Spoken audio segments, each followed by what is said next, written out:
సదాశివసమారంభాం వ్యాసశంకరమధ్యమాం అస్మదాచార్యపర్యంతాం వందే గురుపరంపరాం. జ్యోతిషశాస్త్రాన్ని భావితరాల వారికి ప్రసాదించిన ఋషుల యొక్క పాదపద్మాలకి నమస్కారం చేసుకుంటూ, అలాగే నాకు ఈ జ్యోతిష విద్యను నేర్పిన గురువర్యులు జ్యోతిష బ్రహ్మ కీర్తిశేషులు శ్రీ ఈరంకి సూర్యనారాయణమూర్తి గారు, సూర్యశ్రీ దైవజ్ఞ గారి యొక్క పాదపద్మాలకి నమస్కారం చేసుకుంటూ, ఓం శ్రీ మహాగణాధిపతే నమః, శ్రీ గురుభ్యో నమః, హరి ఓం. వీక్షకులందరికీ నమస్కారం.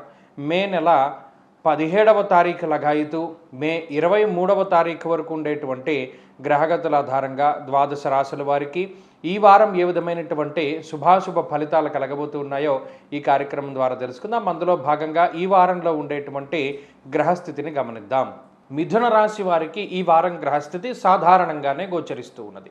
ప్రత్యేకించి ఈ వారంలో ఏర్పడ్డటువంటి సంపూర్ణ కాలసర్పము ఈ రాశి వారికి 9వ స్థానంలోనూ, అలాగే తృతీయమందు ఉండేటువంటి రాహుకేతువుల మధ్యలోనే ఏర్పడింది కాబట్టి ఈ తాలూకు ఫలితమంతా కూడా ఆర్థికంగానే చూపెడుతూ ఉంటుంది. ఇక్కడ వ్యయస్థానమందు కూడి ఉన్నటువంటి రవి బుధులు కూడా, అంటే మీ రాశ్యాధిపతి బుధుడు అలాగే రవిగ్రహము 12వ స్థానంలో ఉండడం వల్ల స్వస్థాన నాశనం చైవ బంధురోగో ధనక్షయం అన్నారు. ఇక్కడ ఏ విధంగా డబ్బు ఖర్చు పెట్టించాలా అని మీ గ్రహస్థితి ఎక్కువగా పరితపిస్తూ ఉంటుంది.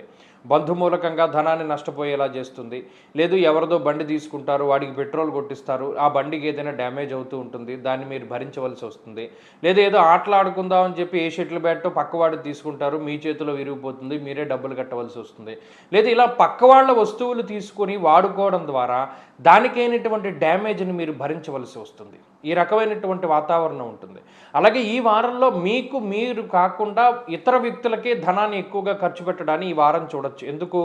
బంధురోగో ధనక్షయం, బంధువులతో కానీ మిత్రులతో కానీ కుటుంబ సభ్యులతో కానీ వచ్చేటువంటి ఖర్చులే ఎక్కువగా ఉంటాయి. మీకు మీరుగా పెట్టుకునేటువంటిది ఏది ఉండదు.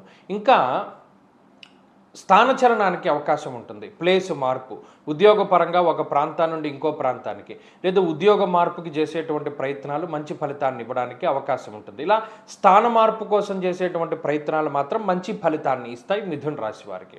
అలాగే ఈ రాశిలోనే శుక్రుడు సంచారం చేయడం కొంత సౌఖ్యాన్ని కలగజేస్తుంది.